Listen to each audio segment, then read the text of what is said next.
የደቡብ ሱዳን ካቶሊካዊት ቤተክርስቲያን በሃይማኖት አስተማሪዎች ድጋፍ ጸንታ እንደምትቀጥል ተገለጸ።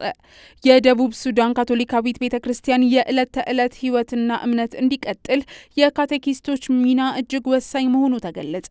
በአገሪቱ ውስጥ ያለው አስቸጋሪ ሁኔታና የሰራተኞች እጥረት ፈተና ቢሆንም የካቴኪስቶች የማይናወጥ ቁርጠኝነት ቤተክርስቲያኗን በማስተካከል ረገድ የአገሪቱ እውነተኛ ጥንካሬ ሆኖ መቀጠሉ ተመላክቷል። የቶምቦራ የአምቢዮ አገረ ስብከት ጳጳስ ኤድዋርድ ሂቦኮ ካቴኪስቶች የደቡብ ሱዳን ቤተክርስቲያን አከርካሪ አጥንት ናቸው በማለት የተናገሩ ሲሆን በደቡብ ሱዳን ከፍተኛ የካህናት እጥረት በመኖሩ ምክንያት አንድ ካህን ብቻ ከ100,000 በላይ ለሚሆኑ ካቶሊኮች የእረኝነት አገልግሎት ለመስጠት በሚገደድበት አስቸጋሪ ሁኔታ ውስጥ የሃይማኖት አስተማሪዎች ለቤተክርስቲያኗ የስብከተ ወንጌል አገልግሎት የሚወጡት ሚና ታላቅ መሆኑን አስታወቁ። አቡነ ሂቦሮ ከኤሲአይ አፍሪካ ጋር ባደረጉት ቃለ ምልልስ በአገሪቱ ያለው የካቶሊክ ምእምናን ብዛትና የካህናት ቁጥር መካከል ያለው ሰፊ ልዩነት የካቴኪስቶችን አገልግሎት የግድ አስፈላጊ እንደሚያደርገው ገልጸው እነሱ የኛ ጥንካሬ ናቸው ሲሉም ተናግረዋል።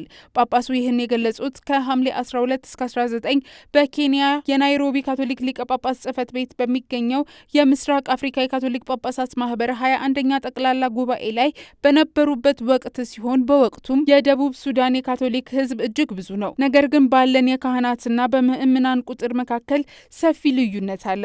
አንድ ካህን ብቻ 100,000 በላይ ሰዎችን ያገለግላሉ ብለዋል። ብፁዕነታቸው በመልእክታቸው ካቴኪስቶች የኛ ጥንካሬ ናቸው፣ ያለ ካቴኪስቶች የአገረ ስብከታችን መንፈሳዊ እንቅስቃሴ ሊያድግ አይችልም ሲሉ አጽንኦት ሰጥተዋል።